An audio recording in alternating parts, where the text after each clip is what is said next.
born? On August 3rd. Why did you come here, Jason? Someone made me what I am. And I'm gonna find him. Bourne comes home. He has our entire playbook. Names, dates, ghost sites. What makes you think he's gonna put it together? It's Jason Bourne. He already has. Eliminate the threat. The Bourne Ultimatum. I remember everything. Rated PG-13.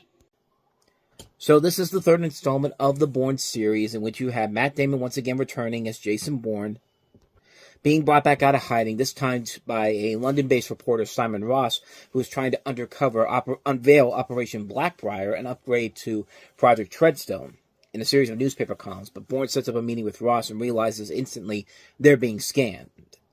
Information from the reporter stirs a new set of memories, and Bourne must finally ultimately uncover his dark past while staging the company's best efforts in trying to eradicate him. In addition to Joan Allen coming back, as well as Julia Stiles, we have new additions to the team, including David Strathairn joining the cast, as well as Paddy Considine. And yeah, it's another really good movie that really does a good job of wrapping up what was supposed to be the end of the trilogy. Obviously, we've had a couple of other movies since then. One very bad in the Bourne Legacy, and one that's better, but not as good as this is, Jason Bourne, which I like Jason Bourne more than most people do, but I really don't like the Bourne Legacy. As much as I love Jeremy Renner, and as much as I love the Bourne films in general, that one I think is the worst of the worst ones. Just so much in that movie doesn't work at all, but in this movie, everything that made the other two movies great gets pushed to the next level. All the action sequences are incredibly well done. The stunt work, very well done. I mean, these movies have great stunt work overall. And it just goes to show what a difference Paul Greengrass brings to the table when he does this movie, because the next film will be directed by the writer of this movie, Tony Gilroy. And yeah, what Paul Greengrass brings to the table is much more important than what we see from Tony Gilroy with the next film. But this film does a very good job of wrapping up the storyline and what was supposed to be the end of the series, but at this point, like, it does a good job of wrapping up Jason Bourne's character, giving him, everything he needs to know about who he really is, on who he really becomes, down the road, is on who he became as the person that we know him as. And yeah, it's a really good film with a lot of great talent all across the board. The writing is top notch, the action, some of the best in the series. Everything about this movie just works incredibly well. There are very few flaws in the film. It's a fantastic movie. I enjoyed every minute of it. I really love this series in general.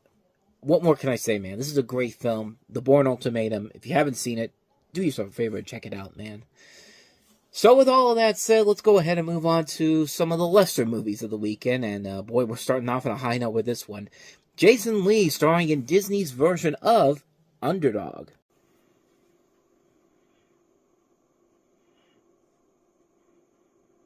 Good boy. His dog can sit, roll over, and speak. Give the dog your food. The crux of the comedy, ladies and gentlemen. I mean, this movie feels like a film that was made 10 years ago when Disney was making these god-awful live-action movies. This does not feel like a movie that was made when the studio was trying to get back on track, but lo and behold, this is exactly what we're in here for folks. And that is, of course, Jason Lee starring as the character of Underdog, who is played by a lemon beagle named Leo. And, of course, this is the story about a hound named Shoeshine, from the cartoons, who gets superpowers after a lab accident. When he's adopted by a 15-year-old boy, the two form a bond around them and the shared knowledge that Shoeshine is really Underdog. This should not be a really complicated concept to do in general, but good lord, they just completely destroy that right from the get-go. I didn't even show you Underdog yet, but when Underdog is flying around in the trailers and in the movie, that dog does not look like he wants to be there at all. Like, it's like I remember when Spill.com did the original review for this, and, they made a joke about how the dog looked like he was being abused on set, like the dog is just trying to just take a rest, and all of a sudden he's got this fan in his face, like he doesn't want to be involved in this movie. And they did not do a good job of making that dog look convincing whatsoever. You got Amy Adams in here, too, and Brad Garrett doing voices, and the cast also includes Jim Belushi, John Slattery, Patrick Warburton, who him and Peter Dinklage are easily the best thing in the movie. I mean, they're the ones who are at least trying to bring something to the table here. I mean, Peter Dinklage as Simon Bar Sinister is really, really good. That's top-notch stuff there. I mean, he's the only one who's going into this movie with the indication that this is what you're supposed to do with a movie like this. Everything else, just, it doesn't work in general, and this is definitely the worst of the two Jason Lee live-action animated hybrid films he did, because the next one he did would not only be the best of the two, but it'd be the more successful of the two, but that will wait until Christmas, until we delve into that one. But, yeah, this should not have been that difficult to really do, but they somehow did it, and like I said before, this literally does feel like a film that was made around the time when Disney was doing stupid stuff like, you know, Meet the Deedles, Mr. Magoo, I'll Be Home for Christmas, My Favorite Martian, these terrible 90s live-action comedies. This feels like a film that should be in that area, but no, this was made in 2007, and yeah, it does not work at all, and it's such a shame, too, because there could be a good idea for a movie here. I mean, you could have done something like the Rocky and Bullwinkle movie, which I know a lot of people didn't like, but I found that movie great fun overall. I mean, that's a good, fun movie. That is pretty much what Rocky and Bullwinkle was all about. Even Dudley Do-Right, I think, does a better job of adapting the source material to live action than this movie does. And even that wasn't a great movie, but it certainly kicks the crap out of this. But, yeah, Underdog is not a great film overall, and, yeah, it's not really that much of a surprise, and it killed the career of director Frederick Duchow, who did Quest for Camelot and then Racing Stripes, which I thought Racing Stripes was actually a pretty good movie, but yeah, Underdog, not so much. He hasn't directed a film since then. I don't even think he's really done anything since then. Has he? Let me see. I don't think he has, but I did one movie, The Crostons. I have no idea what that is, but yeah, he hasn't really done much since then, and if anything at all, but yeah, that's Underdog for you. Bad film, just a missed opportunity on so many levels. So, let's get to a good comedy that came out this weekend, and this is really a great underrated comedy we're about to delve into here. Andy Samberg starring in Hot Rod.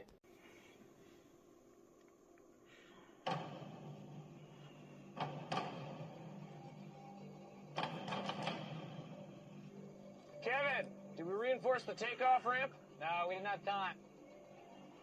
Cool.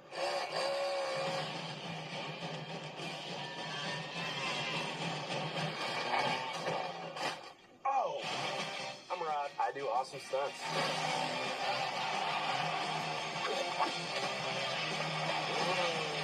Hot Rod. Get ready to meet your maker. Oh, God! We hadn't even started yet! I absolutely love this movie. Andy Samberg stars as an amateur, accident-prone stuntman, Rod Kimball, whose stepfather, played by Ian McShane, continuously mocks and disrespects him. When Frank becomes ill, Rod raises money for his heart operation by executing his largest stunt yet. You also have a cast that includes Jorma Taccone, Will Arnett as the sort of antagonist in the movie, Isla Fisher as Rod's love interest, Danny McBride, Bill Hader, Sissy Spacek. This movie is really, really damn good. I mean, this is probably one of the funniest movies I saw in that decade. I think I said it was my second favorite comedy of the decade. It's that funny.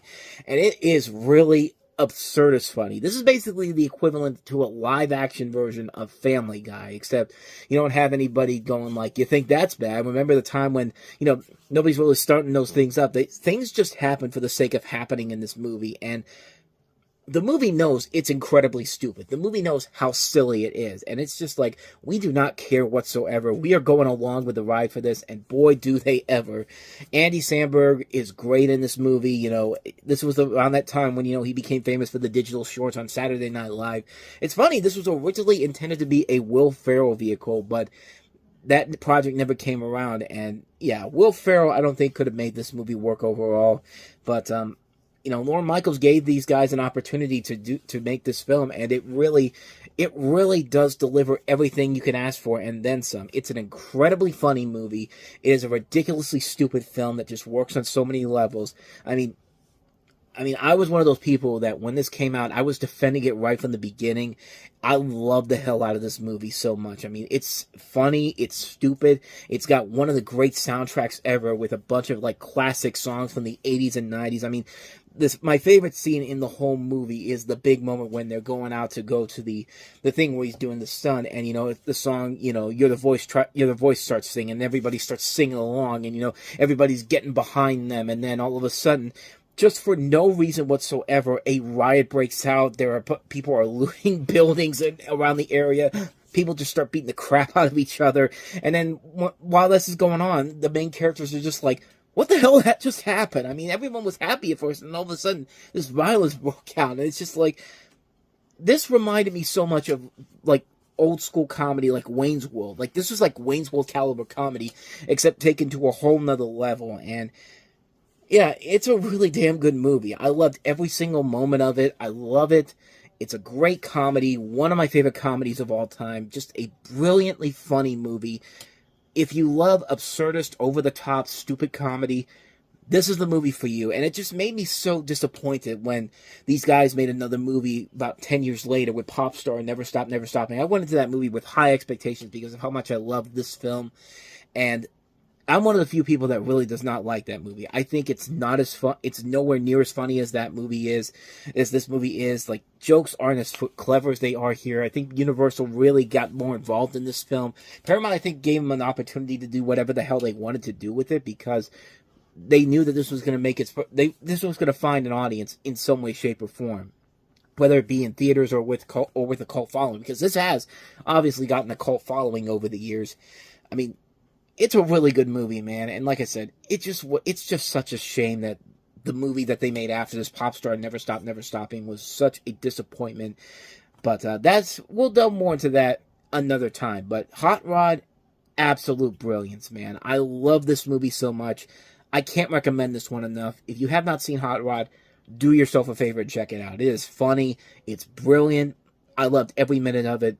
One of my favorite films of the decade. One of my favorite comedies of the decade, I should say. So, we had a good comedy. Now let's talk about a bad comedy. Let's go ahead and talk about Bratz. Feeling a little out of place. High school. The one thing you need most can be right in front of you. You in?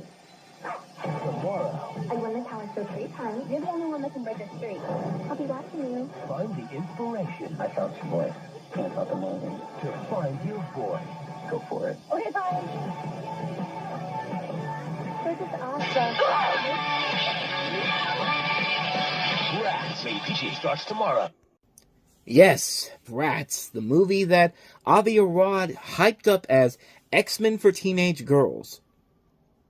You think I'm kidding, but I'm not. I mean, this is, of course, based off of the popular dolls, and you know, it was actually the first live-action film of this to do these dolls. That sounds really horrible, but there was what I'm trying to say is that there was a TV series, there was an animated series that came before this, and you have the story revolving around this group of 4 teenage girls, their origins of their friendship, and the social pyramid that tries to make the Bratz conform to archetype high school cliques. I think I'm pronouncing this right. Archetypal, Archetypal. Basically high school cliques. Let's just call it that. But yeah, the plot of this movie is really stupid, and just the fact that this one girl who, like, controls everything in this cafeteria where people have to sit and all that, you know, they don't like this idea that, you know, because, you know, she thinks that because she's rich and popular and the student body president, that means everybody has to belong to a clique and everyone has to follow her order. Basically, this is a young Karen in the making. I mean, this is pretty much that. And when these 4 girls are just like, yeah, we're not going to do that, she spends the next 3 years of her life in high school trying to destroy their friendship. That is the plot of this whole movie. Or at least that's what a thread of the plot of this movie is, because, good lord, this movie just goes all over the map with its storylines. Nothing about this movie makes any sense whatsoever. The girls have no friendship chemistry whatsoever. It's amazing that out of all the people that are in this group of friends, only one of them went on to have a legitimate career after this, and that's Logan Browning, who you've seen her in a bunch of movies, most notably the TV series Dear White People, and of course the I literally just had the title and I completely forgot it. The movie with Allison Williams in it. What? The Perfection, that's what it was. I mean, I just literally had it in my brain, and then just as I was about to say it, it completely left it. But I guess Janelle Parrish has been on Pretty Little Liars, so there is a couple of names that did go on to bigger things. And then you've got the rest of the cast, which includes Tom Hanks' son, Chet Hanks. I don't think I need to say more about his career. Kadeem Hardison's in here, Lainey Kazan. And then, of course, how can I not mention the legend that is Jon Voight in this movie, who plays not only the father of the main evil girl in the movie, but he's the principal, but he's also the bumbling principal with a terrible prosthetic nose. I mean, this nose looks absolutely horrible. Horrible. I mean, good Lord, Jon Voight, what are you doing in this movie? Just in general, what are you doing in this film? I mean, are you really paying off it? Do you really need to help pay off those the grandkids that Angelina Jolie keeps getting? I mean, I completely lost what I was going to tell with that joke. Bottom line here, what I'm trying to say here is that Bratz is fucking terrible. I mean, that's really all I'm trying to tell you with this movie. This movie is absolutely awful. This movie sucks. This movie is absolutely awful in general. This thing should not be on a big screen whatsoever, but they spent $20 million on this movie to bring it to the big screen, and it wasn't worth it? No. At any other studio, this would have been a direct-to-video release, but not at Lionsgate, because we need to churn out the family fare to make people forget that we're the studio that Jigsaw built. We're the house that Jigsaw built. Yeah, I'm completely running out of things to say about this movie. What more do I even need to say about this? It's fucking Bratz. It sucks. You should avoid it like the plague. I don't care if it's not made for me. Even the movie, the target audience this movie is made for, they should have no reason to see this movie whatsoever. So, yeah. So, let's get back to some good movies again. Let's go to... so bad, it's so bad I can't even talk. Bottom line, Jennifer Lopez, Mark Anthony, El Cantante. Let's go.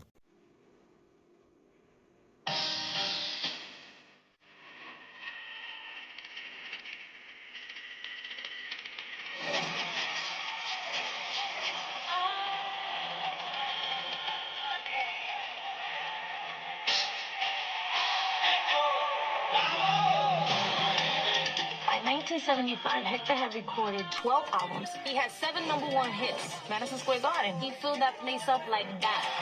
Hector was the biggest. He had it all. He had everything. And he had me.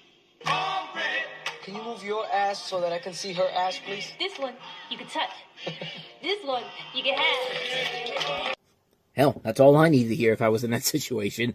But this is the story about salsa singer Hector Lavoe, played by Mark Anthony, as told from the perspective of his wife, of course played by Jennifer Lopez, who looks back from 2002. And in the early 1960s, Hector arrives in New York from Ponce, Puerto Rico, and success comes quickly. The more he grew as an artist, Pucci says, the more he sank as a person. It's a tale of talent, creating salsa with Willie Colon, with the Fania All-Stars as a soloist, and a story of disintegration fueled by drugs, alcohol, partying, depression. Pucci's voice, proud and queerless. Again, I think I'm saying this right. Queurulous.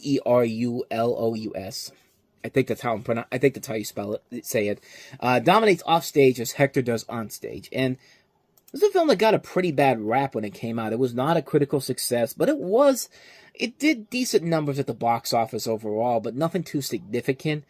I mean, it's not a bad movie, honestly. It's a film that it has a lot of things about it I do really like. This is directed by the same person who did the Wesley Snipes movie, Sugar Hill from 1994, which, not a bad movie in general, but this is a film I actually did kind of enjoy. I actually do like it.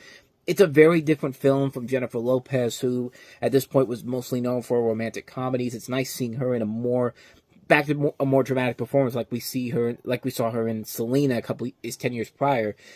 And Mark Anthony's pretty good as Laveau. I mean, this is a really good film.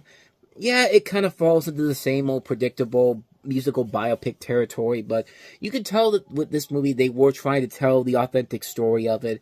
They weren't trying to make a safe and marketable movie, and I think it works very well because of that. I think they work off each other very well here.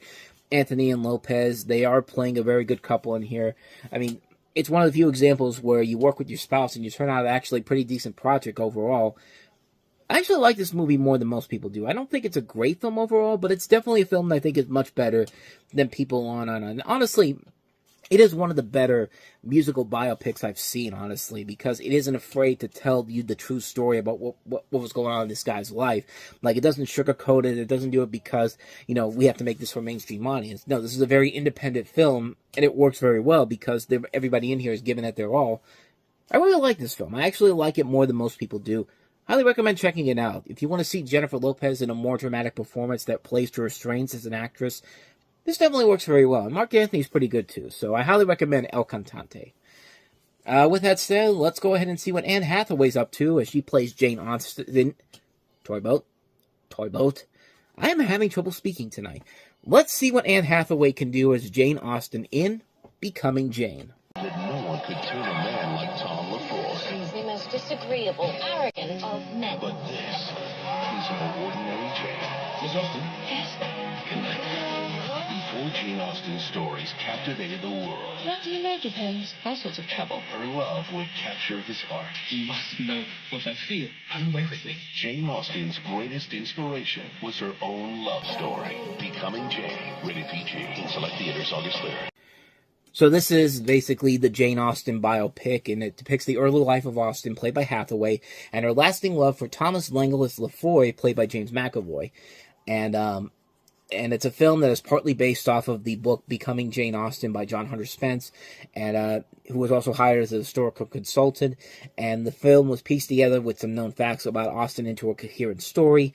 And the idea was to attempt to weave together what we know about Austen's world. This is according to one of the writers of the movie, Kevin Hood, and about Austen's work from her books and letters, and believe Austen's personal life was the inspiration for Pride and Prejudice. And the film itself is pretty good. Anne Hathaway, I think, really does give a really good performance overall in the film. But her accent can be a little bit distracting at times. It's a movie that clearly is trying to go for Oscar consideration. But overall, I didn't think it was that bad of a movie. But it doesn't really do anything to really sustain itself as anything that spectacular overall. Not much more to really say about this one, honestly. I saw it once, thought it was okay. I've never really had any true intentions on going back to watch it overall. I guess it's not a bad movie in general, but honestly, I kind of expected a little bit more, especially with Anne Hathaway in the lead of it. But like I said, she's probably one of the stronger things about the movie in general. That's about it. That's pretty much all I can say about this one. It's been a while since I've seen it, and like I said, it's a film that I think I watched it once, and it was just kind of like, it was alright. That's pretty much what I can say about the movie. It's pretty much alright, So that is Becoming Jane. So let's go ahead and move on to the last one we have here. David Wayne's follow-up to Wet Hot American Summer, the anthology film, The 10.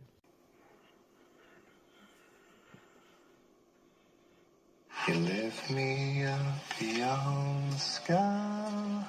Okay, going up in 5, 4, 3. 3,000 years ago, 10 rules were delivered to us. I've got the 10 commandments over there, and I'm gonna give you 10 stories. Now everyone's looking for a loophole. Hey, you busy? Just gonna fold this piece of paper for a while, but I can do that later. Yay! Will you buy me a pony? I will smack you in the face. So as you can see, the story is an anthology comedy with stories based off of all 10 of the commandments, all introduced by Paul Rudd, who plays a character in one of these stories. You have one where a man survives a fall from a plane and his fiancée marries someone else before falling in love with a marionette. That's Winona Ryder in this movie. A surgeon causes a patient's death and in prison tries to choose his mate. A woman encounters Jesus in Mexico and later confronts her husband on the Sabbath. Twins and their mother reflect on fatherhood.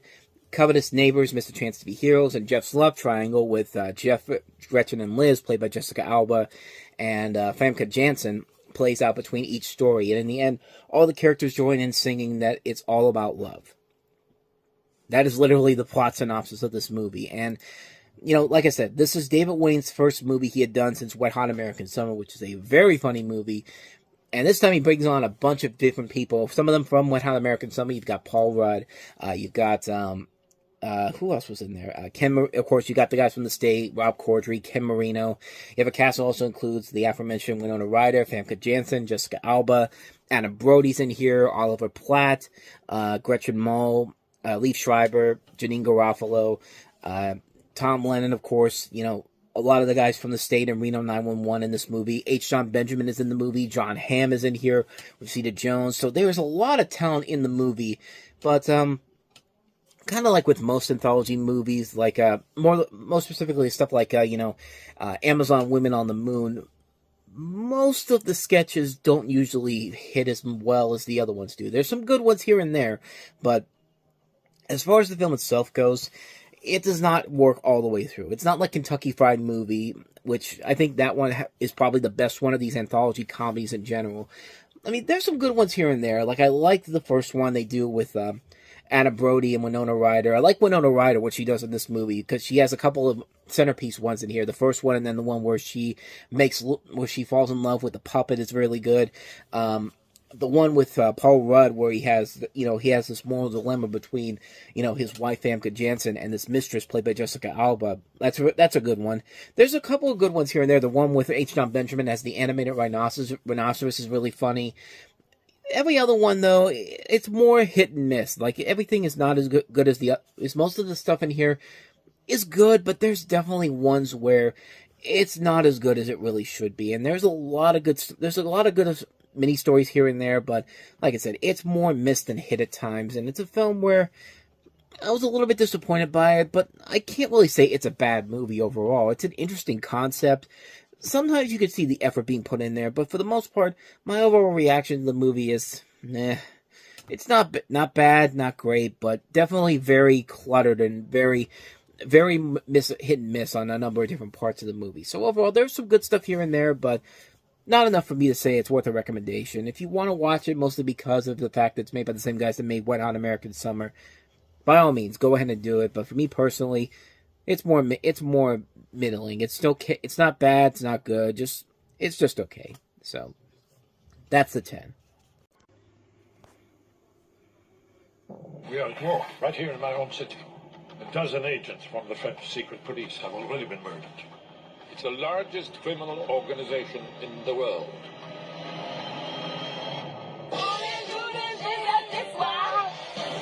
Excuse me, gentlemen.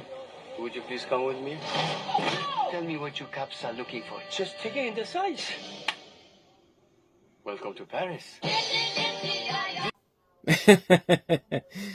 That was the last movie that Roman Polanski did before they finally arrested him in Zurich. No joke. When he got arrested, not but 2 years later for his 1978 sexual assault case, and it's kind of funny that that's the last thing that people saw him in before that. But of course, he has gone on to direct movies since then. But that's not who we're here to talk about. We're here to talk about Rush Hour 3, the third installment of the Rush Hour franchise, coming 6 years after the last movie. Which, as I've said it before with comedy sequels, usually you'd want to get them out between 2 to 3 years after the last movie came out, not 6 years, because 6 years later, it just feels like desperation at this point. I mean, Lethal Weapon's probably a great example of that. Now, there have been a few exceptions of that, of course, with, Beverly Hills Cop, Bad Boys, many movies we've talked about before in the past, and in this film, of course, you have the return of Jackie Chan as Inspector Lee and Chris Tucker as Officer Carter,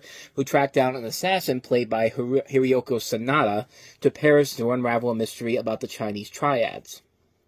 And, I like the first two Rush Hour movies. I think they're fine as they are. I know this one did not get the best reviews when this came out. Most people really didn't like it, but it did end up becoming a hit overall. And, compared to the other movies, I think this one's pretty good. I mean, it is what it is. I mean, if you go into these movies knowing what you're going into with the other two movies, this isn't the worst sequel that they could do with this overall. I mean, it's definitely a step down from the last movie, but it isn't anything that terrible. I mean, Lethal Weapon 4 I'll say this about Lethal Weapon 4. There's a lot of things about that movie that don't work, but there's some stuff in there that does work overall, where it's passable, but it is indeed the worst of the Lethal Weapon movies. And you could say the same thing about Rush Hour 3. There's a lot in here that doesn't work, but there's a lot of stuff that still does work. Jackie Chan and Chris Tucker still work off each other very well. The new additions they add to the cast that do work very well, including Max von Sydow, the girl in this movie, the woman in this, Nomi, she's like a French actress, I think, Nomi Lenore. she's a beautiful looking woman. She was actually pretty good in the film. I was actually kind of surprised how much I enjoyed her in this. But, I thought she was pretty good in here.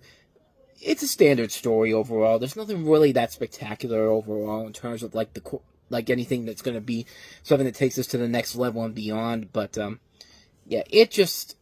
it is what it is. If you know what you're going into, chances are you're going to enjoy it for what it is. But if you're going into this expecting some grand, epic, grandiose adventure that's really going to stand the test of time or just break new grounds like the original Lethal Weapon or even the first Rush Hour, you're going to be very disappointed by it. But if you know what you're going into with the third installment of the Rush Hour series, you should have a good time with it overall. It's a very enjoyable film. It's the definition of a summer blockbuster movie. Yeah, it's not as good as the other two movies, but it's still very enjoyable for what it is. So yeah, I give Rush Hour 3 a pass overall. I mean, it's a fun film overall. Still has some moments that make me laugh overall, but like I said, it's the weaker of the three films, but still enjoyable enough for me to at least recommend it. If you see the other two movies and you like those, you're really going to like this one. So with that said, let's go ahead and move on to our next movie. Another really good movie that came out this weekend that didn't get the proper attention back then and still kind of feels a little underrated today. That's Matthew Vaughn's version of Stardust. 100% of the time. A star has fallen. You're the star? Wow. Critics everywhere agree Stardust is a magical movie. It's a great ride. I'm impressed. A timeless tale of romance and deliciously wicked. It's the most original film this summer. You better be telling the truth, you two-faced dog. I can get you one of them. Stardust. Rated PG-13. Starts Friday. I seriously don't know what's funny about that trailer right there. The fact that it comes after a commercial for Vagisil, or the fact that the editing on that is so weird that, you've got Michelle Pfeiffer taking her clothes off, and then you got all these power guys going like, nudity, like that type of stuff. Or the fact that this is coming out as I'm recording this, a few days after Neil Gaiman was accused of sexual assault charges, harassment charges, that type of stuff. Yeah, a lot of things to really delve in here with this particular film. Not really to the related to the film itself, just because of the commercials and what's going on at the time of recording this on January 17th, 2025. But this is one of Neil Gaiman's best-known graphic novels, getting the big screen treatment, and this is Matthew Vaughn's first American directorial effort, following Layer Cake, which is a great film, and a really good cast overall in here. You've got Charlie Cox from Daredevil, Ben Barnes, Michelle Pfeiffer, Claire Danes, Sienna Miller, Mark Strong, Jason Fleming, Rupert Everett, Ricky Gervais, Nathaniel Parker, Peter O'Toole, David Kelly, Robert De Niro, Henry Cavill. The film's narration is done by Ian McKellen, and just so many people involved with this film. But what about the movie itself? The passage from this world to the fantasy kingdom of Stormhold is through a breach in the wall beside an English village. In the 1800s, a boy, played by Charlie Cox, becomes a man when he ventures through the breach in pursuit of a falling star, to prove his love for the village beauty, played by Sienna Miller. The star is no lump of rock, it's a maiden, played by Claire Danes. Tristan, the youth, is not the only one looking for her. Three witches, led by Lamia, played by Michelle Pfeiffer, wants her heart to make them young, and the sons of the dead king of Stronghold want her because she holds a ruby that will give one of them a title to the throne. Assisting Tristan and her mother, the victim of the spell, is a transvestite pirate of the skies, played by Robert De Niro, which is very, very interesting. I'll give it that. I mean, this is a weird, bizarre fantasy comedy, kind of in the same style of something like The Princess Bride. And just like The Princess Bride, I think it's a really good movie. It's a solid, fun movie that appeals to every type of movie lover. And I think Matthew Vaughn and Jade Goldman do a great job of adapting the Gaiman novel to the big screen, and not doing a straightforward adaptation either. I mean, Gaiman himself gave the script his blessing because he didn't want people to go to the theater to see a film that attempted to be completely loyal to the book and failed. And that sounds a lot familiar to another DC-oriented project that we'll eventually get to, which, by the way, this is based off of a DC comic. I think it's a Vertigo comic, if I'm not mistaken, because I remember when I did the DC Ember post back in about 10 years ago, I remember that was one of the ones on there, but But yeah, a lot of the casting choices in this movie are really good. You got Charlie Cox, who's proven how good of an actor he's become. Sienna Miller, Claire Danes, they're both really good here. Michelle Pfeiffer's a really good villain. You know, she's one of those few actresses that can play good villain roles. I mean, she's way better than somebody like, you know, Marion Cotillard in, like, The Dark Knight Rises, or Salma Hayek in something like Savages. Like, she's up there with Ava Green. Michelle Pfeiffer's up there with Ava Green as somebody who could play villainous roles very well. You got Robert De Niro playing that bizarre character, but he really is one of the highlights of the movie. He just lets himself go and does whatever the hell he wants with this, and gives maybe one of the funniest performances of his career in this movie. You've got great performances by Ricky Gervais and Peter O'Toole. The visuals are very impressive here with a much smaller budget, too. I mean, this is a much smaller budget than most summer blockbusters, and they did a pretty good job with the budget that they had to work with here. The action scenes can look pretty good. The direction of the film is handled very well, and you know, I like a lot of Matthew Vaughn movies. Of course, the last movie he made, Argyle, was an abysmal mess, but I like the Kingsman movies. I like what he did with Kick-Ass, but X-Men First Class, not so much. I'm one of those few people that really does not like that movie, but this movie I do really like a lot. Stardust is a movie that appeals to all different kinds of audiences. You know, the action lovers, the adventure lovers, the chick flick lovers, the comedy lovers, the fantasy lovers, the epic film lovers. Everybody can find something to love about this movie. It's a movie that does take you completely by surprise, and by the end of it, you're just having a great time watching it.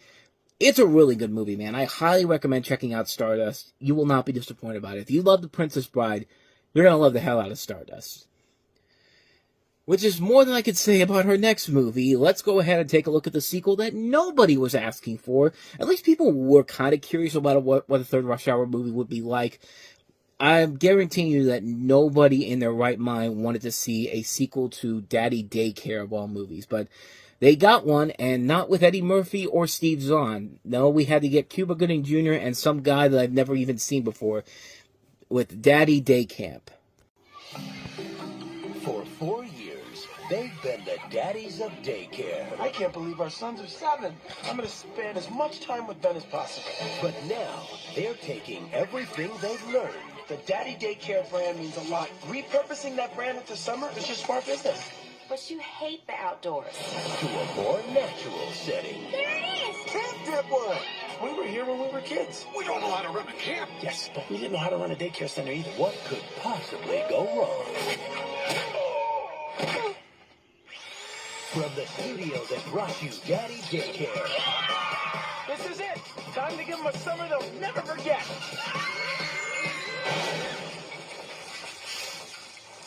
They won't forget that. Meet the campers. Now, if you all could just sign these waivers acknowledging we've been briefed on safety. Becca. I don't believe that a personal injury waiver executed by a child is a legally binding document. Mullet. Business up front, party in the back, baby. Robert. Look at her. She even puts on bug spray like an angel. And Jack. What's his problem? Oh, the offer's gonna blow. Gonna show them adventure Charlie and Bill style. They'll discover the excitement of camp and the importance of family. You guys just need to be yourselves and know that you're going to be winners no matter what. Cuba Gooding Jr.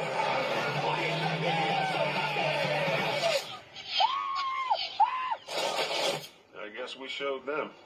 Daddy Daycare. What else could go wrong? No. Please, don't say that. I think we're gonna need more toilet paper.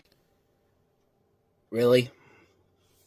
Somebody at Sony looked at this and said, clearly this is meant to go on the big screen. What do you mean people won't go to see it because we don't have Eddie Murphy or Jeff Garlin back? You know, just replace him with Cuba Gooding Jr. and this guy that nobody's ever heard of. Nobody will be able to know the difference.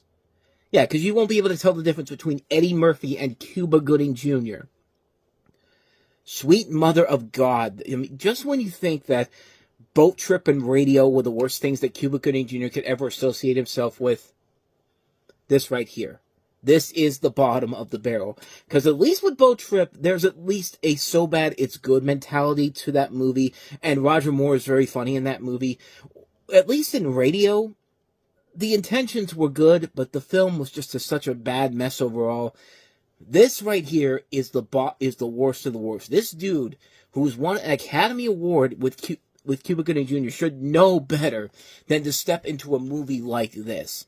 I don't know what the hell they were thinking with this, but lo and behold, that's the film we have here. And I'm just getting the plot right here because it's not available on the Wikipedia page. But Charlie Hinton and Phil Ryerson are back in this hilarious all-new adventure. That is a complete lie right there.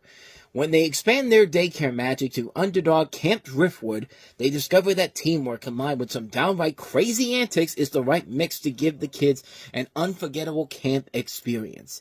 This movie is an abomination of a movie because we're taking a movie that wasn't even that good to begin with, but was a success regardless, and we're completely watering it down even more than we did before. We're not going to get anybody back from the last movie. Eddie Murphy's too good for us, even though he did Norbert, which I'll give him credit for Norbert because he had an idea of what Norbert was supposed to be. He had an idea to do something that was going to be what he thought was entertainment. Yeah, I can't blame him for saying no to this movie. I can't blame Jeff Garlin for saying no to this because you know what he's like. Hey, I've got Larry David and Curb Your Enthusiasm right here. I don't need to do another one of these. Like, if you can't even get Regina King to come back for this movie, and you had to get Tamala Jones, who it's a great actress overall, very underrated actress, but yeah, like, if you can't even get her to come back in this movie, they can't even get the kids to come back in this movie. The kids were too good for this. The kids are too good for this mess of a film. That's how bad this movie is. This film is a disastrous comedy, one of the worst sequels ever made. Like, most people thought around this time that we wouldn't get bad movies like this. Like, most of these bad movies would go straight to DVD where they would go to die, but not this movie. No, somebody at Sony had the brilliant idea to put this out and think it was going to be a success, and it was not whatsoever. It was panned by critics. It was one of the biggest flops of the year. It's one of the worst sequels ever produced, and it killed whatever career that Fred Savage would have had as a film director, because he directed this movie after many years of working as a television director. Of course, started his career off with the Wonder Years and became a pretty prominent television director, and this is supposed to be his big breakout film, and this is the result he gives us. And it's just like, yeah, just an abomination of a movie, an absolute mess. What more do you have to say about this movie that hasn't already been said already? It's a terrible movie. It's a disaster on so many levels. It's a film that forced Cuba Gooding Jr. to spend the next 5 years working in really bad direct-to-video films until Lee Daniels gave him a call up and said, hey, I know you keep starring in these bad movies, but I know that you won an Academy Award. I have this movie called The Butler. Are you in? Yeah. It took him that much time before we saw Cuba Gooding Jr. in a movie that everyone got to see. Like, what more do I even need to say about this movie, man? This is terrible. This is one of the worst movies ever made. I mean, are you really that surprised? Are you really that amazed that this is one of the worst movies ever made? The concept was just bad on so many levels, on its own merits. Yeah. I have nothing else to say. Daddy Day Camp sucks. Avoid it like the plague. So, with that said, let's go ahead and move on to our last movie that we have here, and that is Skinwalkers. There's a gene that separates man from animal. Some are born without it. I am not human. Now, a war will rage for control of their kind. I'm nothing like you. Half man, half beast. Skinwalkers. Baby, you have no idea what you're missing. Rated PG-13 starts August 10th. Now, I think people know what they're missing. They're missing a bland, terrible, really bad horror movie from a company that was trying to cement itself as the future of horror films. I mean, After Dark Films was a big deal because they were trying to put these movies out here to prove to everyone that they were the next big thing, and Lionsgate was looking for the next big franchise to create after Saw and Hostel, and, yeah. needless to say, this wasn't it. In accordance with the Navajo's legend, a 13-year-old boy will finish with the curse of the powerful skinwalkers, aka werewolves. The half-breed boy Timothy is raised by human mother Rachel and protected by his skinwalker relatives since he was born. His grandmother Nana, his uncle Jonas, and his cousin Catherine and her boyfriend Adam and their friend Doak have kept the secret about his bloodline, and neither Timothy nor Rachel know the tragic curse. A couple of days before Timmy's 13th birthday, a pack of evil skinwalkers that have tasted blood, led by the evil Varric, chases the boy while his family protects him. Again, fitting that we're getting a Wolfman movie this weekend with the Wolfman movie remake by Blumhouse, and yeah, and just this past month we had Werewolves, which was another movie that was very poorly reviewed, and not surprisingly, this was also poorly reviewed as well. This was a film that had to be trimmed down because they wanted to get a PG-13 rating out of it, and wasting the creature effects for Stan Winston. I mean, if you're gonna do this movie, you have Stan Winston there. Is put the money into something like that instead of using CG effects, which this movie does. I mean, when your biggest stars in the movie are Elias Koteas and Mona Mitra, that's not a good sign going forward. And if there's anything this movie has going for it, one of the writers is the guy who would later create The Purge. So I guess there's that. And and the other co-writer is the dude from Psych, who was also a Dukes of Hazzard, James Roday. But yeah. Other than that, though, this movie sucks. This is another one of those bad movies that thinks it's something very special, and it's just not. It's a terrible movie. It's not clever. It's not scary. It's not enjoyable. It just sucks. It just absolutely 100% sucks. It came here to die on this weekend, and nobody went to go see it, and even the people that did go to see it don't remember it at all, except for it being a bad movie. And yeah, I can't blame them for that. So yeah. Not much more to say about that one. Skinwalkers, like I said, avoid it like the plague. I can't imagine what you're going to do without each other. Evan told me you didn't get into Dartmouth. Yeah, I'm going to cry myself to sleep every night. Me too. Go to school, boys. Bye. Take care of those. From the guys who brought you the 40-year-old virgin and knocked up. Get my brand new ID. Doesn't even have a first name. It just says McLovin? Yeah. Great name. Sounds like a sexy hamburger. On August 17th, after a lifetime of friendship. We got into different schools. Sucks. It's not too bad. I mean, it should be okay. I'm not too worried about it. Don't worry about it. I'm not worried at all. They've got one last chance. You know when you hear girls saying, "Oh, I shouldn't have slept with that guy." We could be that mistake. To get it right. You should say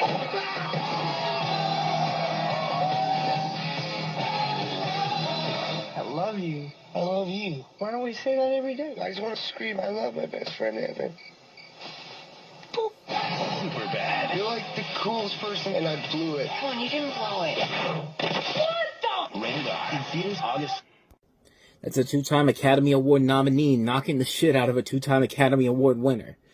Of course, that's Jonah Hill, who's actually been nominated for 2 Oscars for Moneyball and The Wolf of Wall Street, and Emma Stone, who's won 2 Oscars for her work in La La Land and most recently in Poor Things. Interesting to see how far they've come since then. Superbad, of course, is the film where you have Jonah Hill and Michael Cera as 2 teenagers. This is basically Seth Rogen and Evan Goldberg putting themselves in the situation here. They're 2 teenagers about to graduate from high school, and before graduating, the boys want to party and lose their virginity. But their plan proves harder than expected, including having Christopher Mintz-Plasse as McLovin. They have that. They have 2 cops that are after them. Seth Rogen and Bill Hader playing the cops, and of course they want to get laid. And they have Emma Stone and Martha McIsaac as the 2 girls of their affections.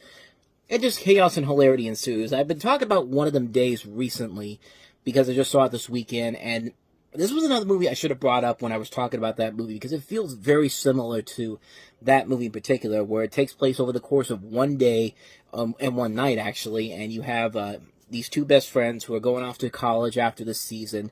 Is after this year, actually, but their friendship is going to be tested going forward, and they're in the situation here where they basically have to get through this one night and have the ultimate dreams before they go off to college, and that includes losing their virginity and all that stuff, and partying and doing stuff. And It's about as chaotic and fun as you can get, and it's a great, great movie, man. It's one of the best coming-of-age comedies you'll ever see because of all the performances, not just from Hill, Sarah Mintz-Plasse, and Emma Stone, but a great supporting cast that includes Rogan and Bill Hader as the cops. They are absolutely hilarious in here. A lot of really good talent all across the board here. It's a really funny movie, and it's a movie that has so many memorable quotes about it. Like, it's a movie that definitely deserves the lasting legacy that it has. I mean, that trailer alone had some great memorable moments from that movie, and it's very uplifting. It's a very fun coming-of-age story, and it also is very emotional, too, and very heartfelt. Like, you do buy Jonah Hill and Michael Cera as these two best friends, knowing that they're not going to spend too much time much longer, because not only are they going off to college, but they also want to get with these girls, and they want to start building a relationship together, and that's what the last scene of the movie, I think, does a very good job of handling. And it just works really well on a number of different levels. It's a very funny movie. It's a very clever film. It knows when it needs to be stupid. It knows when it needs to be heartfelt. It's a really, really funny comedy that just works on so many levels. Superbad is a classic film. What more can you say, man? It's a great movie. I can't recommend it enough. Superbad, great, great film. So, with that said, let's get to some of the lesser movies that came out this weekend, and let's be honest, most of them are not that great. We have a couple of exceptions here that we'll get to, but let's talk about the film that follows after Superbad as the next big release of the weekend. That is Nicole Kidman and Daniel Craig in The Invasion. A piece came out of the sky. It's contaminated. They're infecting our planet. It's invading people's bodies and reprogramming their DNA. Destroying everything that makes us human. You can fool them. Don't show emotion. Now, only one woman can unlock the mystery. You're one of them, aren't you? Of the invasion. And you have to stop him. You can't stop me. The Invasion, rated PG-13, starts August 17th. Yeah, don't let the marketing for this movie try to fool you. This is essentially another remake of Invasion of the Body Snatchers, and it was intended to always be that way, but the writer of this movie, David Kajganik, he updated the story to reflect contemporary times, and yeah, it's pretty much just a remake of that movie, but this is one of those movies where it has a lot of production troubles behind the scenes. You have Nicole Kidman as a psychiatrist in Washington, D.C., who finds that everyone around her turns into emotionless beings shortly after a space shuttle crashes to Earth, bringing with it mysterious alien spores. And of course, they've done Invasion of the Body Snatchers before. Of course, there's the original 1956 movie, there's the remake by Philip Kaufman, and then there's Abel Ferrara's Body Snatchers, which is a criminally underrated remake of that movie. But this one, yeah, judging by the fact that the studio was not happy with the original cut, and they basically had to hire the Wachowskis and James McTeague from V for Vendetta to reshoot the scenes in the movie, that should give you a sign right there that this is not going to be a good movie, and yeah, it's not a good movie at all. It's a very boring movie when you really look at it, because, yeah, everybody here is incredibly lifeless, but in other movies, in other remakes, there's at least something there that makes them somewhat threatening. Nobody in this movie comes off as threatening whatsoever. They come off as stock characters that you expect in a movie like this. There's nothing about them that makes them worthwhile at all. It's just a waste of time. Like, it's a movie where there's so much there that could work for a film like this, but yeah, if your characters are completely useless, they have nothing of value whatsoever, and they're not threatening in any way, shape, or form, why the hell am I here then? I mean, just why am I even sitting here for watching this? I just never really felt anything from this whatsoever. It's a boring film. It's lifeless. Nothing is scary. Nothing is threatening in any way, shape, or form. Nicole Kidman and Daniel Craig deserve much better than this, and there should be a much better remake than this. Everything about it just doesn't work. It just is another black mark of a really bad year for Warner Brothers. They've had a couple of hits here and there, but when they try to do movies like this, and stuff like the Hilary Swank movie from earlier in the year, I can't remember what it was now. It's the one with Idris Elba, but they've had movies like that, but yeah, it's just part of a really lackluster year for them when it comes to movies like this. They want so much more from it, and it's just not there. Yeah, avoid this one like the plague, The Invasion. So, with that said, let us move on to our next movie, which is The Last Legion.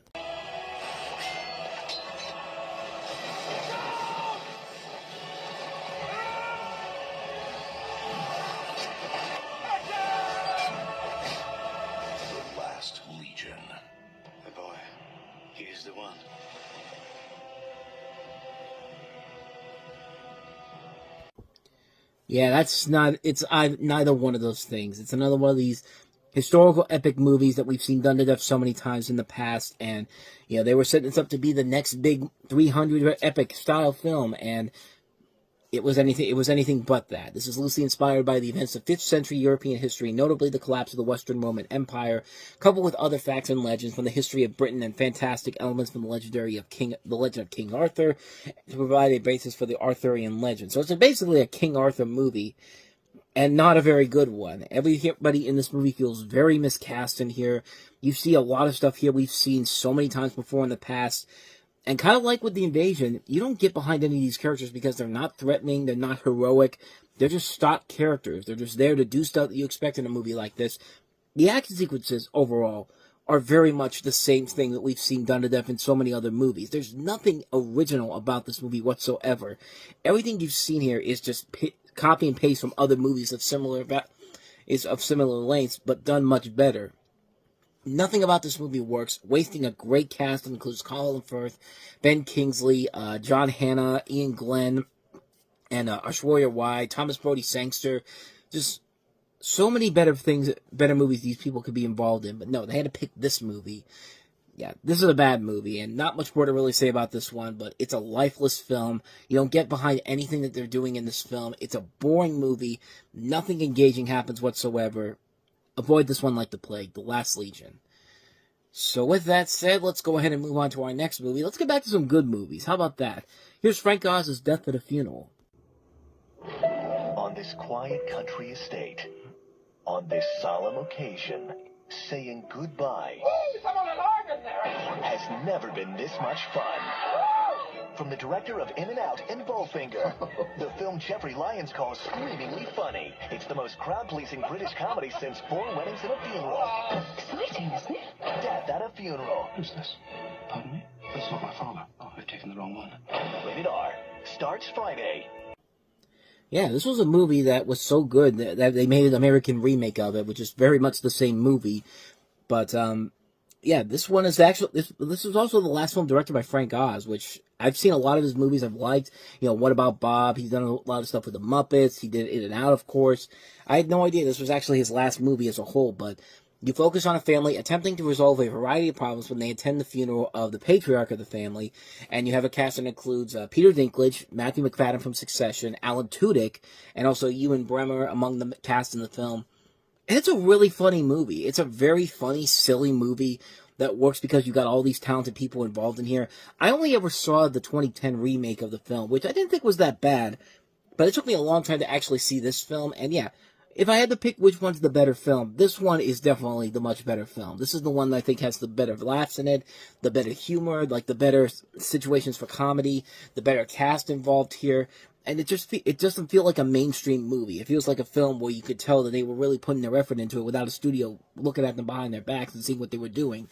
And it's a very funny film. It's a very ridiculous movie. It's very silly. It's over the top, and it's very fun all across the board here. It's a really fun film. I really enjoyed this one a lot. I definitely recommend checking it out. I'd also recommend the remake. I think that, even though I think the remake is definitely lesser than the original film, I think the remake's pretty good too. And we'll delve more into that when we get to 2010. But the original Death of the Funeral is pretty good too. So, and let's go ahead and wrap this episode up with the last one we have here. That's The King of Kong, A Fistful of Quarters. Go!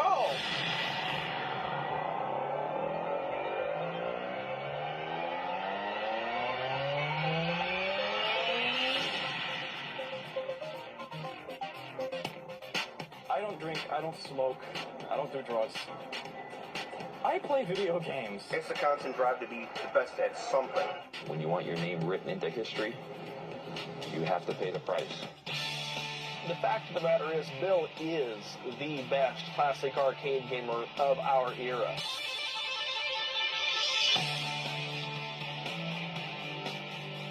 I've probably seen Steve with tears in his eyes more than any other guy I know. Oh, he's just come up short in a lot of things in his life, and I just think nobody wants to do that all the time. So this is a story where you have a high school teacher, Steve Wibe, in his attempts to take down the high score record for the 1981 arcade game Donkey Kong from Billy Mitchell. Now, if you've ever seen the regular show episode where Mordecai and Rigby play the arcade game and get the high score, this is basically what they're making fun of in that episode. And, yeah, it's a very stupid concept overall, but it makes for a very engaging and entertaining documentary from Seth Gordon, who would later go on to direct such films as Four Christmases, and most recently he did Back in Action with Jamie Foxx and Cameron Diaz. And, yeah, this is a very engaging documentary. It's one where you have, you have this matchup between these two guys who've played this game of Donkey Kong so many times before, and it's a very engaging battle between these two. You do get invested in both the character, both the actor, the people involved in here, and it's a really interesting film that really does work very well. It's a very interesting movie that works on so many levels. If you grew up with these video games like I did, I grew up with these video games mostly whenever they were reissued on the Super Nintendo. We didn't really get them. If you've even played Pac-Man, the original Pac-Man games in the arcade, anywhere you go, you can definitely get a lot of, feels for this movie in particular. And I think it's a very engaging film. It's a really interesting documentary. It's one I highly recommend checking out. Really, really good stuff here. The King of Kong, A Fistful of Quarters. I highly recommend it.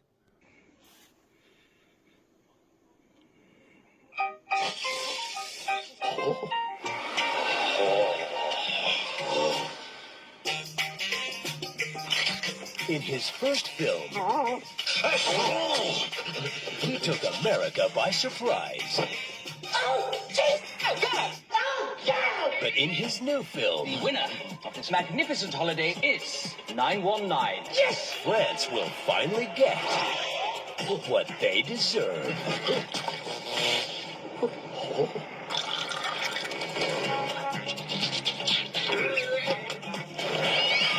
Mr. Bean is ready for his dream vacation, but he's having a little trouble getting there. Now, to reach the beach, he'll have to find his way, forge new friendships, impress the locals, I'm bombastic, very fantastic. Got friend on the box, just says I'm Mr. Rose. and take France in. One bite at a time.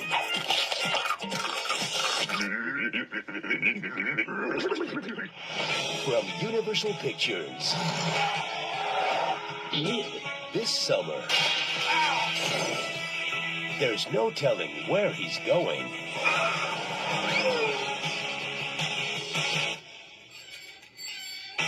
But everyone knows where he's been. Rowan Atkinson.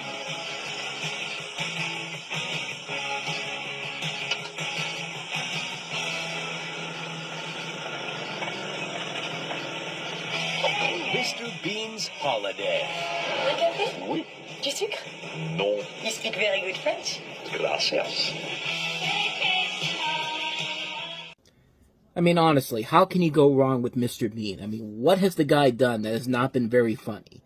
Like, even the animated series is very funny, but Mr. Bean, Rowan Atkinson makes this character work, just a very fun character overall, and it's just, what more can you say about him? He's a very funny character, and, he's been in the great movie before, Bean, which was a very funny film.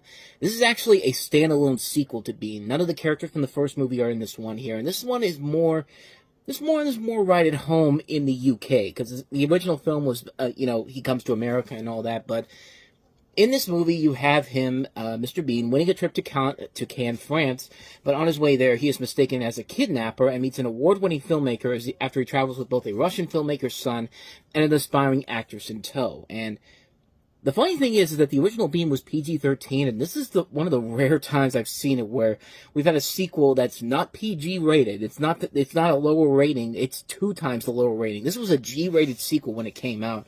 This was back when, hey, the G rating could still be somewhat profitable. And, they used it on this movie, and it turned out to work very well for them. The film was a massive hit. It was actually a very successful film in general.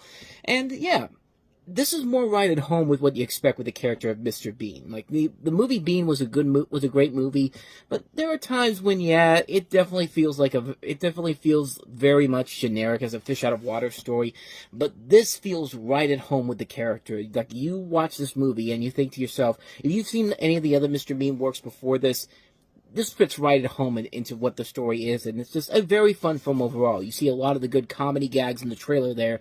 You know, him just, you know, dancing in the middle of this area, this section of this. I guess it's like a shopping area or something like that, or the part where he's trying to ride this motorcycle, and you got this guy who's trying to help him. I guess it's his motorcycle, and he's slowly but surely going away, like he thinks he's getting away, and then all of a sudden the mechanics behind him just going like, getting this look like, what are you doing? Like, that's funny stuff right there, and there's a lot of that all throughout the course of the film. It's a very silly movie. It's a very fun movie overall. I really enjoy this one a lot. It's Mr. Bean. Like, if you love Mr. Bean and you like that style of comedy, this is definitely going to fit right up your alley, and this is definitely a film that fits right up my alley. I love Mr. Bean. I really like this movie a lot. I would say it's actually better than the original Bean movie. I think it's a lot of fun. Very creative, very fun. What more can you say? Mr. Bean's Holiday is pretty damn good. So with that said, let's go ahead and move on to our second movie here, and the second of the two good movies we have this weekend, and that's Jet Li and Jason Statham as they go to war.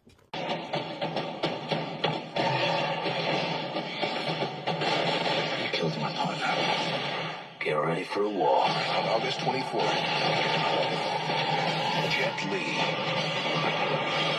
and Jason Statham are at war. You and I are gonna finish this. Rated R. In theaters August 24th.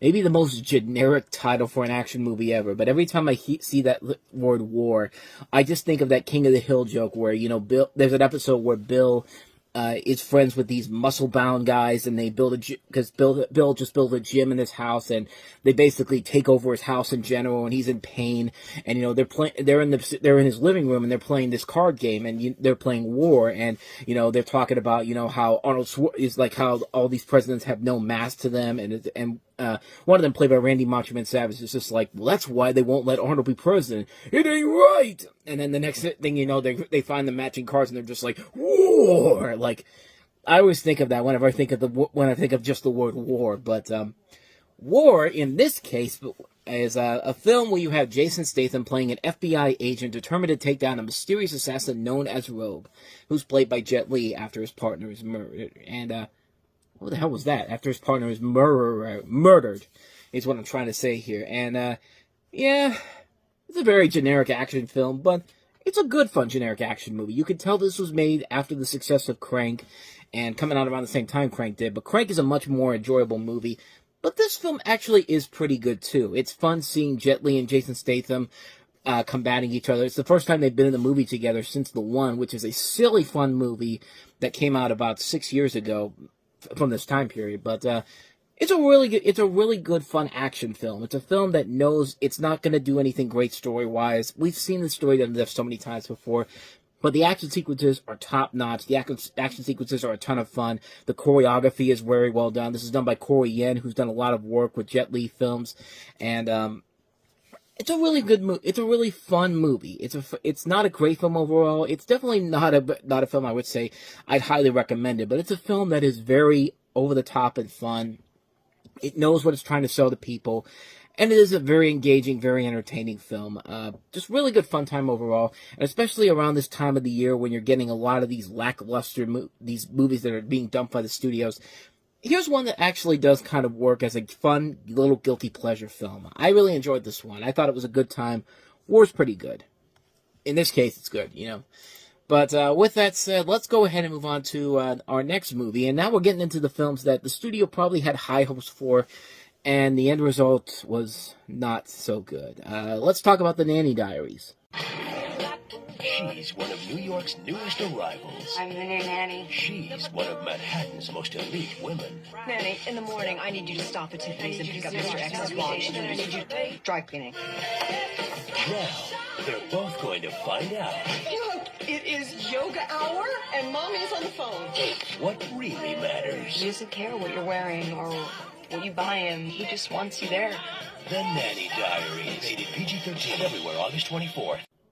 You've got a movie that has Scarlett Johansson, Chris Evans, Laura Linney, Alicia Keys, Paul Giamatti. You'd think there'd be something more to this movie, but Yeah, this is definitely one of those movies that had high aspirations in the production stage, but after that, not so much. This is based off a book of the same name by Emma McLaughlin and Nicola Krauss. I think I'm pronouncing that name right, but you have Scarlett Johansson as a college graduate who goes to work as a nanny for a wealthy family in New York City. Ensconced in their home, she has to juggle their dysfunction, a new romance, and the child in her charge. And it's a pretty bland, generic movie that really does not use these actors to good use whatsoever. They're just playing stock characters. You know, a movie like Uptown Girls that came out 4 years prior, I think did this story much better overall. And that had Brittany Murphy and Dakota Fanning working off each other very well. I don't buy the chemistry between Scarlett Johansson and this little kid whatsoever. And you know, considering that this is Black Widow and Captain America before they became Black Widow and Captain America, I would have thought the chemistry between the two of them and their romance was going to be a lot better. But it really isn't. Like, I didn't buy their chemistry at all in this movie, which is incredible to think when you really think about it with what these two would eventually become later on down the road. But yeah, there's just nothing in here, man. This is a dreary movie that really has a hard time figuring out what it wants to be. Does it want to be a comedy? Does it want to be a drama? It can't balance the two things together and make a film that actually works in the end. And it's just going on the star power, thinking that if they use the star power, that's what's going to help them make the money back. And I mean, I guess it kind of worked because it did double its budget back. It made like $47 million off of a $20 million budget, so there was at least that. But really, there could have been so much more. A much better movie is clearly in here, but it's just not showing up on screen. It's a film that I think you needed some better directors to come in here, some better writers to adapt the story and make it much more interesting and much more fun. And it's just not there, man. It's really it's a real letdown of a film. I was really looking forward to it, but when it came out, but it never really did anything to make me glad to see it. It was just kind of like, yeah, there's just nothing there. It's a lackluster film. It's not worth it in the end. So yeah, a hard skip on the Nanny Diaries. So let's go ahead and move on to the next movie we have here. Samuel L. Jackson and Josh Hartnett starring in Resurrecting the Champ. Up and coming.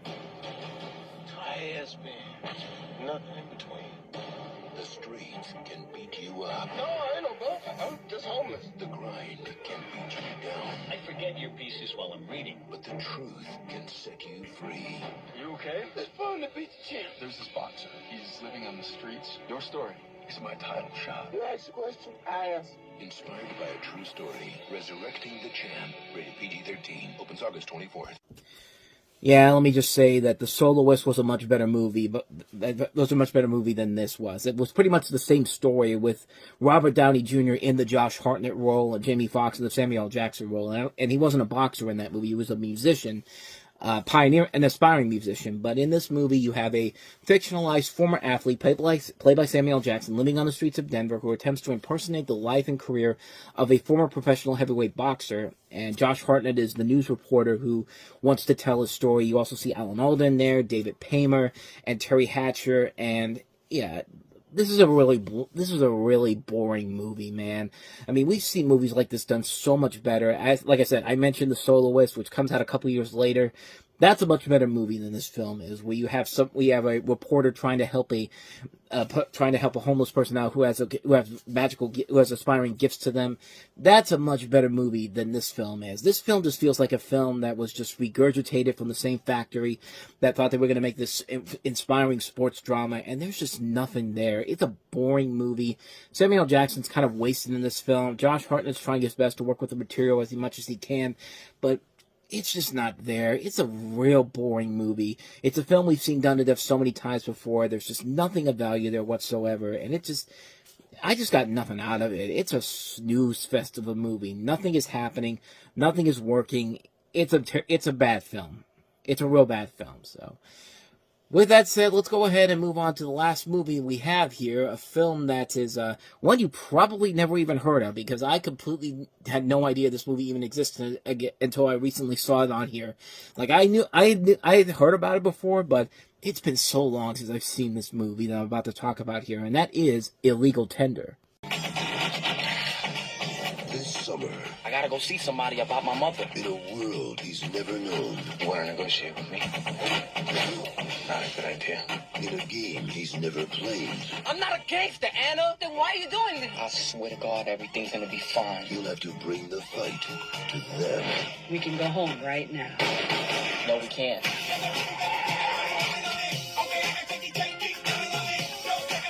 They're gonna keep coming. They're not gonna stop. Who do you think you are? Bob, come on! Son. Illegal tender. Which sounds like the name of a really bad erotic thriller, and there's no thrills in this movie, nor anything erotic, unless you like male nudity, which is in this film, but no, after the gangsters who killed his father come to settle a score, a teenage boy and his mother turn the tables on the killers. One Latino family's quest for honor and revenge as the hunted become the hunters. Wilson de Leon Jr. is an exceptional college student with an adoring girlfriend, doting mother, and a future full of promise. He has never wanted for anything, and he has never been forced to stand his ground. But when ghosts from his mother's past come back to haunt his present, he must defend his family, and quickly turn into the strong man his father prayed he become. Nothing can stop Wilson's mother, Millie, from protecting her two boys, forced to flee from their home after gangsters killed her husband. She made an oath to give her children only the best, but all that changes when an enemy from the past catches up with them. It's finally time to take action, and now they're done running. Weapons at the ready, Wilson Jr. and Millie prepare for a final showdown with the murderers who robbed him of a father and her husband. Now, in a battle fueled by family ties and blood feuds, it's becoming very clear what happens when anyone tries to come between this son and his mother.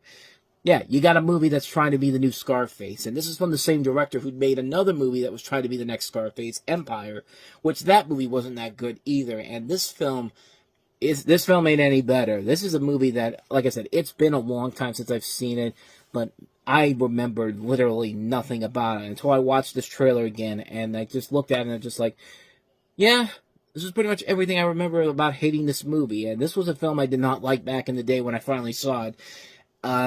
Yeah, there's just nothing there. It's a film that's trying to be kind of like the new Scarface for a new generation, except Tony Montana in here is supposed to be a good guy, but like, there's just nothing about this character and this world that is investing or engaging whatsoever. There's nothing about this situation that we haven't seen done better in much better movies. There's so many things wrong with this film in terms of trying to be something that's supposed to be completely new and different, but just feels like they've just regurgitated the same stuff that they did before in much better movies. Again, kind of like with Resurrecting the Champ. Like, we've seen better versions of the storyline done in much better movies, with much better characters and much better actors involved in it, and there's just nothing there. It's a boring film. Like, I did not feel the tension whatsoever. I didn't feel any real care for any of these characters in this movie, and it just really felt like they were forcing it all in. It just really feels absolutely 100% pointless for existing. It's a boring film. I know it's been a long time since I've seen it, but there's nothing about this trailer that I saw watching it again that makes me think that if I go back to watch it, it'll probably be a different movie altogether. There's nothing about this movie that looks engaging or fun whatsoever. Yeah, it's a film I've completely forgotten about, and I'm kind of glad I didn't go back to watch the film again and just remember what I saw from that trailer, because, yeah, trailer looked pretty bad. The movie I remember not being that great, so, yeah, a hard skip on a legal tender.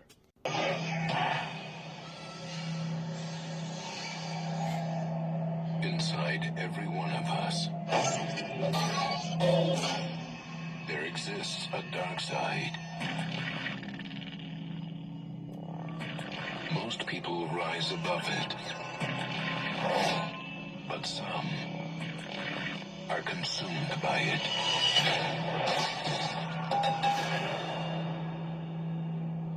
Michael? Until there is nothing left but pure evil. Behind these eyes, one finds only darkness. These are the eyes of a psychopath. This August,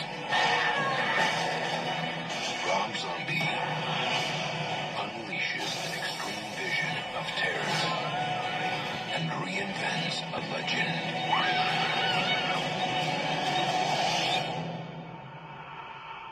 Halloween.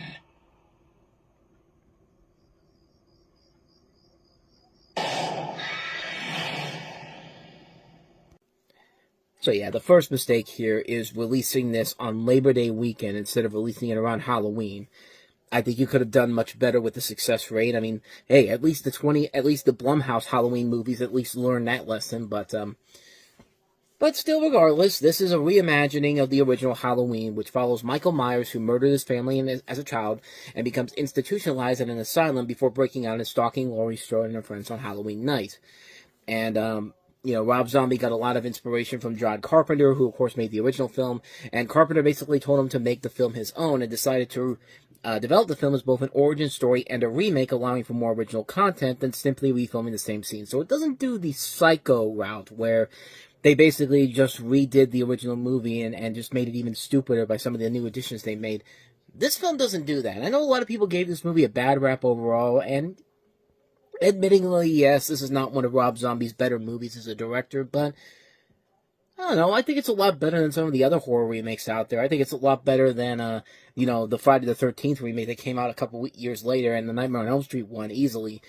Yeah, it's definitely got a lot of flaws to it, especially considering that, you see some of the early signs of Rob Zombie using his wife Sherry Moon Zombie as kind of the focal point of this film more than Michael Myers, but that's not completely in this movie, but you see the little glimpses of what would eventually become in the second Halloween movie. We'll get to that later on, but that movie's much worse than this. This one does a pretty good job of recapturing the magic of the original Halloween. I think everybody's in their roles very well. I think having Malcolm McDowell play Dr. Loomis is a great replacement for Donald Pleasence. I mean, he just is so perfectly cast in that role.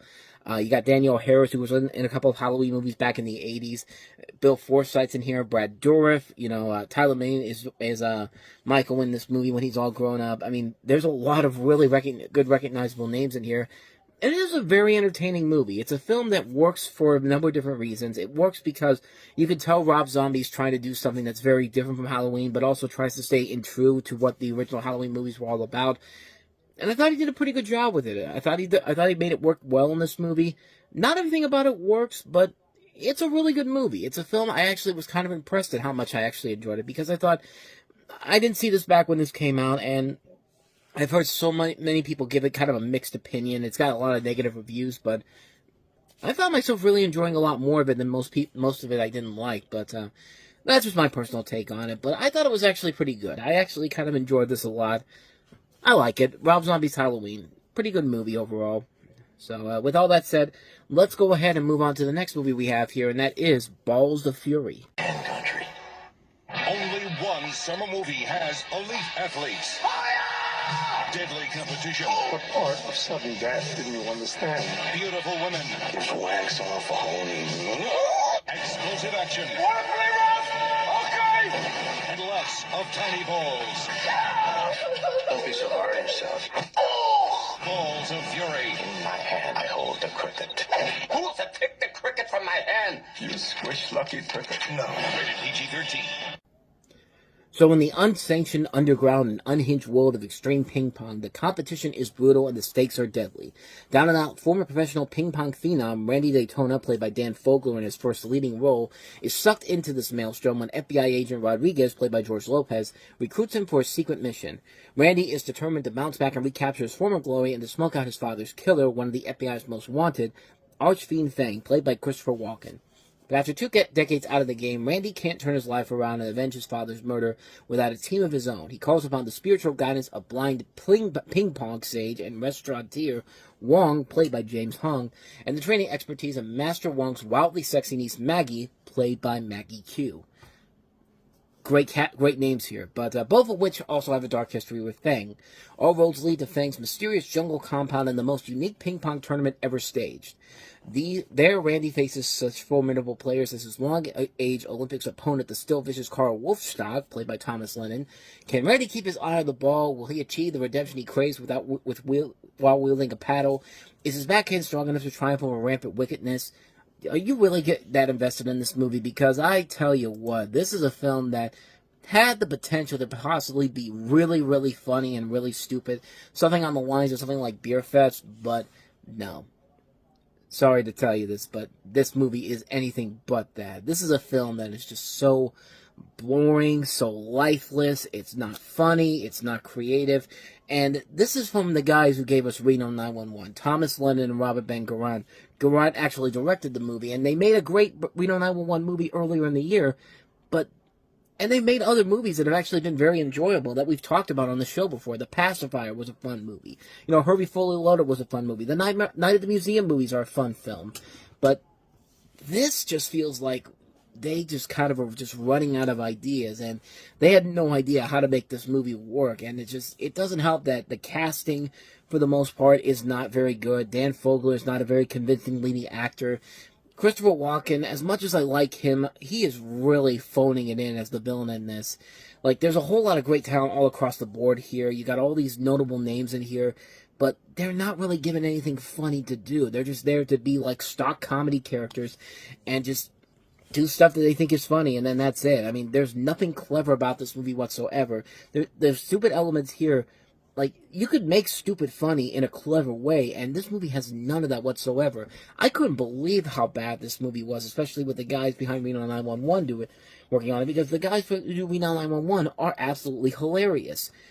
But here, it's just not there, man. It's just a bore. Like, there's so many points in this movie where you think the movie's finally going to come to an end, and just like, nope, we got to add another climax to this. Nope, we got to add another climax. It's just like, it just goes all over the place, and it just feels like, you know, like there's just nothing there. It's just a bland, boring film that has nothing of value whatsoever. It's not funny. It's not creative. It wastes a good cast overall in here. It's an unbridled mess of a film. I couldn't believe how terrible this movie was, and yeah.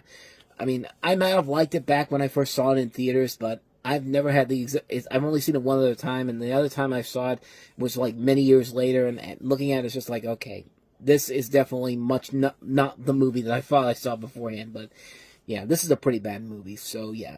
You can avoid Balls of Fury like the plague. It's a terrible movie. Such a major disappointment all across the board. So, with that said, let's go ahead and move on to our last movie here, and that is Kevin Bacon in Death Sentence. I'm coming for your family. How far would you go? I need guns. To protect your family. Kevin Bacon, you go near my family. Death Sentence, rated R, starts Friday. What, Kevin Bacon? What are you gonna do? I need to know what you're gonna do if he finds your family. Like, what a weird way to cut off that commercial. I mean, but this is Death Sentence, which, yeah, I said this was literally Death Wish, and I'm not even kidding. This is a film that is literally Death Wish. It's made by the same person who wrote the original book of Death Wish, even though this is unconnected to the previous Death Wish film series, but it's freaking Death Wish, man. Kevin Bacon stars as Nick Hume, a man who takes the law into his own hands after his son is murdered by a gang member as an initiation ritual.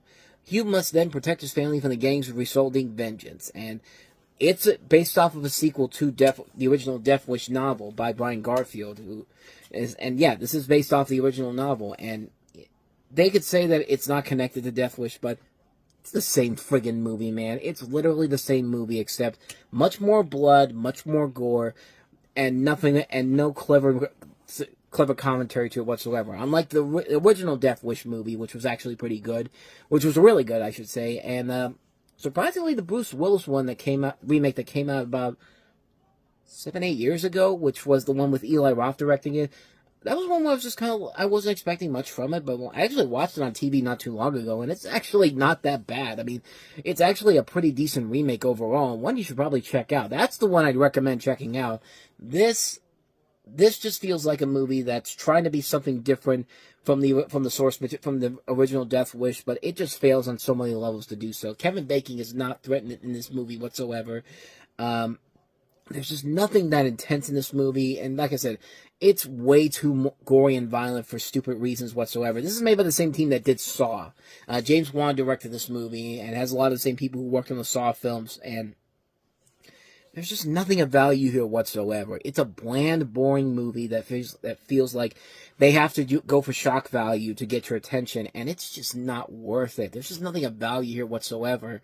Like if I had to pick which one is the better James Wan movie, I guess I would probably say this one's better, but That's like saying which one do you like better? Do you like cock and ball torture, or do you want to be burned alive?